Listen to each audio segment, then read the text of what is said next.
28 February 2020 साली आपल्या शाळेमध्ये आपल्या शाळेचे प्रिन्सिपल आदरणीय जागीदार सर ठिकाणी आपल्या एकलव्याचे प्रिन्सिपल सोनकाम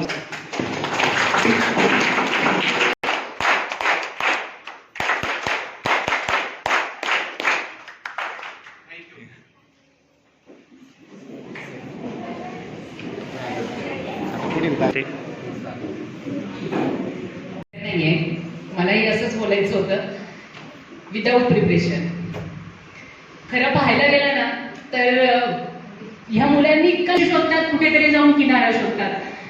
हे आयुष्यात येणारं चक्र आहे, निसर्गाने बनवलेला नियम आहे. एक जाणार नाही तर दुसरा येणार कुठून, आणि दुसरा येणार नाही तर आमचा पगार चालणार कुठून. त्याच्यामुळे हे सगळं चालू ठेवावं लागणार, हे चालू राहणार निरंतर. पण काय माहित नाही, पण असं असतं ना की काही ठिकाणी आपला लढा अपसुकच लागून जातो किंवा अपसुकच आपण त्या विद्यार्थ्यांमध्ये गुंतत जातो. तशा पद्धतीचं कदाचित माझं या बॅच बरोबर झालेलं असेल. मलाही माझ्या भावना अनावर होत आहेत.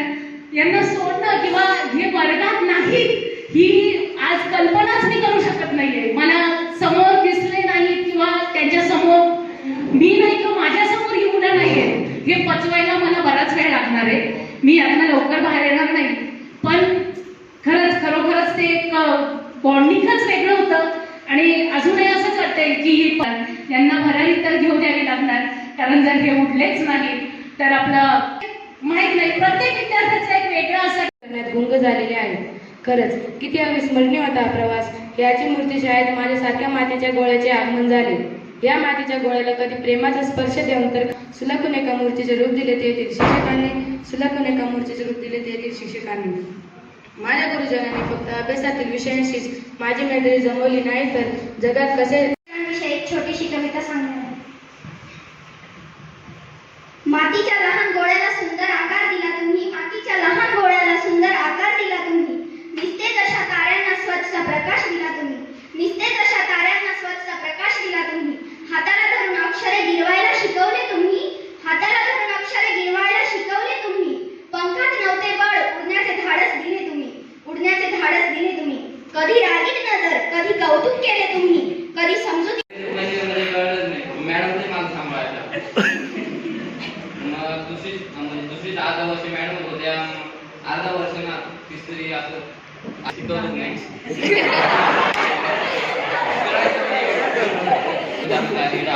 पोटे सर एवढे हसवायचे ना, म्हणजे मुलं कटाळायचे काय म्हणजे हसवायचे.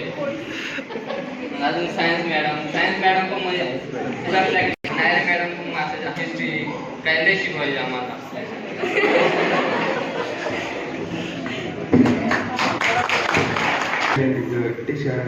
टीचरांनाच भेटलो.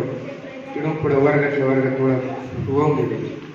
एकदा 2-3 दिवसच झाले होते नवीन येऊन. तेव्हा काउंटिंग बनली होती संध्याकाळची. पोटे सरांनी मला 2-3 शब्द बोलायला होते, तुला या शाळेविषयी कसं वाटलं बघ.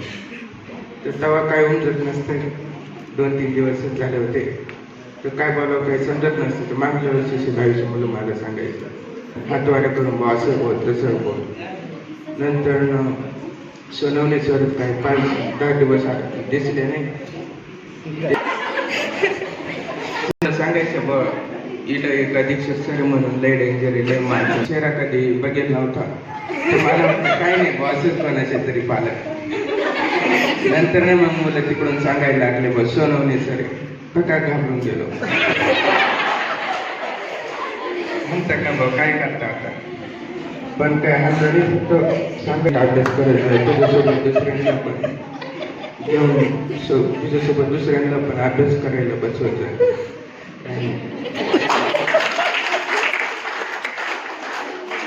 मित्रांनो, मी इकडं पहिलीला होतो तेव्हा माझी मॅडम कशी होतो, तेव्हा मी फुल घोटाळ घातलेला. माझे मॅडम मला तेव्हा सांभाळायचे, त्यांच्या सगळं व्हिडिओ आजचे रोकडे आजची घ्यायची. मग दुसरीला आम्हाला अर्धे माझ्या मॅडम होत्या. मग खूप म्हणजे असं वेगळं वाटायचं. मग आयरे मॅडम आणि मला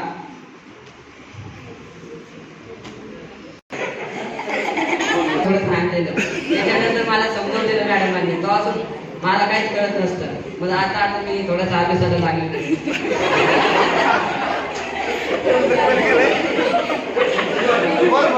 पीओपी पॉप. इंग्रजीमध्ये नवीन शब्द आला होता तो होता पीओपी पॉप. आता कोण करून दाखल तुमच्यामधून टॉप. नाव I request from Pawar madam express. तो क्लास ज्या वर्ग शिक्षिका यांच्याकडे काही वर्ग नसतो, परंतु 24 तास त्या विद्यार्थ्यांची काळजी घेण्याचं काम ते त्या ठिकाणी करत असतात. 2020 पासून मी जेव्हापासून या ठिकाणी आलो तेव्हापासून प्रत्येक क्लासचे देखभाल त्यांनी केली, म्हणून त्यांना त्या ठिकाणी.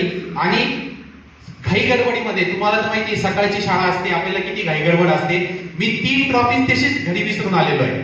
त्या 3 ट्रॉफीज कुणाच्या होत्या तर त्या रावमामा आहेत का, रजनी आहेत का. आता रजनी नेहमी त्या ठिकाणी सहकार्य करत असते. मी मॅडमला विनंती करतो का त्यांनी त्यांची आहे.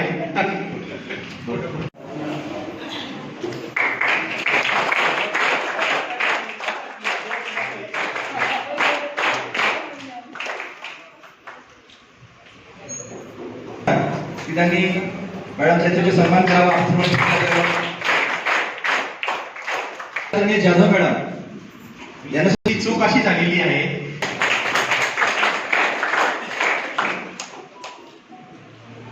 त्यानंतर आमच्या सहकार्य कोटे सरांचा आचार्य सन्मान करावा.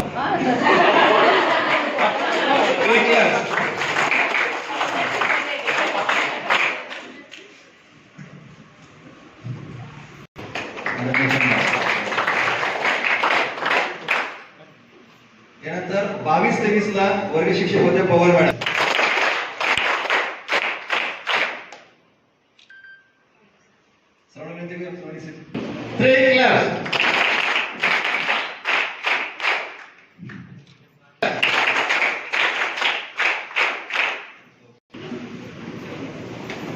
अजून प्रमुख पाहुण्यांना सुद्धा त्या ठिकाणी सन्मान व्हावा म्हणून ही संकल्पना त्या ठिकाणी केलेली होती. परंतु क्लासच्या 10th क्लासच्या क्लास टीचरला दिला.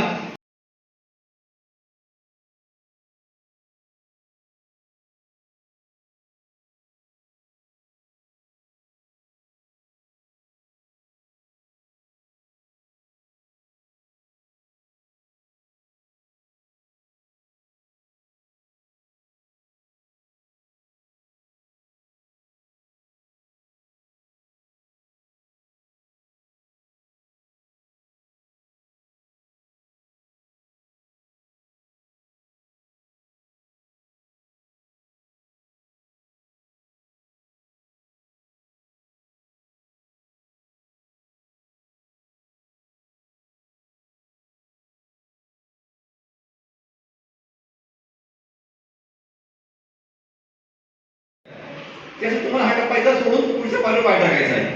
आयरे मॅडम असो, पवार मॅडम असो, यांनी आपल्या किस्स्यामधून, आपल्या अनुभवातून तुमच्या शास्त्रीय नाळ सांगितली. आश्रम शाळा इतर शाळांपेक्षा फार वेगळी. इतर सर्व शाळांमध्ये तुम्ही 5 नंतर घरी जाता, इतर शाळेमध्ये तुम्ही सगळे बघता, परंतु इथे तुम्ही 5 नंतर आपल्या सोबत असता. आयुष्यात 10 वर्ष तुम्ही सोबत घातलेली आहे. एका जेव्हा तो लग्नाला होतो 12वी नंतर किंवा BA नंतर, तो काळ तुमच्या आयुष्यात तुम्ही आपल्या आईवडिलांसोबत किती घातला आणि शाळेमध्ये तुम्ही आयुष्य किती घातलं, त्या दोघांची जर तुम्ही तुलना केली तर सर्वाधिक काळ तुम्ही आयुष्यामध्ये तुम्ही घातलेला आहे आश्रम शाळेमध्ये घातलेला आहे. त्यामुळे आश्रम शाळेसाठी तुमचं, जसं तुम्ही माहेरी जाताना मुली, सासरी जाताना जसं आईशी तुम्ही तोडवून रडता, तसं तुम्हाला आईची जी फिलिंग आहे, फिलिंग इथं नक्कीच येणार. मॅडम आपलं एक्सप्रेशन सांगितलं आहे. यानंतर आता तुमचं हे शिक्षकांचं जे रिलेशनमध्ये नातं आहे, ते नातं घट्ट करण्यामध्ये शिक्षकांचे योगदान दिलं तुमच्यासाठी 1ली पासून 10वी पर्यंत. तर या शिक्षकांचं योगदान, त्या योगदानाचं काहीतरी मोल मिळावं